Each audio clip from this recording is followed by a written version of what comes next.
என் தேவன் என்னை நினைத்திருக்கிறார், அவர் ஆசீர்வதிப்பார். இன்றைக்கு நீங்களும் சொல்லுங்க, தேவாதி தேவன் என்னை நினைத்திருக்கிறார், அவர் ஆசீர்வதித்து விட்டார், இனிமே நான் ஆசீர்வாதமா தான் வாழ போறாமே. நீங்க ஆசீர்வாதமா தானே வாழ போறீங்க. கர்த்தர் தானே உங்களை ஆசீர்வாதமா வாழ வைக்க போறாரு. யாருமே நினைக்கல, நீ ஏன் கவலைப்படுறீங்க? எல்லாருமே மறந்துட்டு போயிட்டா, பெத்த புள்ள கூட என்னை விட்டுட்டு தூர போயிட்டா நீ ஏன் நினைக்கிறீங்க? நீங்க கவலைப்படாதீங்க.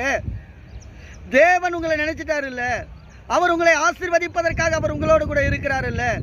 தேவன் நினைத்ததை எண்ணி கர்த்தருக்கு ஸ்தோத்திரம் செலுத்தி, என் தேவனே, என் கண்ணீரை காண்கிறவரே, நீர் நினைத்து விட்டீரப்பா, அது ஒன்றே போதும், நீர் என்னோடு கூட இருக்கிறீர் என்று நான் சாட்சியாய் வாழ்வேன் என்று சொல்லி கர்த்தருடைய ஆசீர்வாதத்தினால் உங்கள் வாழ்க்கை உயர்வடைய போகிறது. கர்த்தர் தாமே உங்களை உயரத்தில் கொண்டு போய் வைத்து, யாரெல்லாம் உங்களை மறந்து போனார்களோ அவர்கள் கண்களுக்கு முன்பாக நிறுத்தி, இதோ நீங்கள் மறந்த என் பிள்ளை, அவனை நான் ஆசீர்வதித்திருக்கிறேன் என்று சொல்லி கர்த்தர் உங்களை சாட்சியாக அடையாளமாக வாழ வைக்க போகிறார்.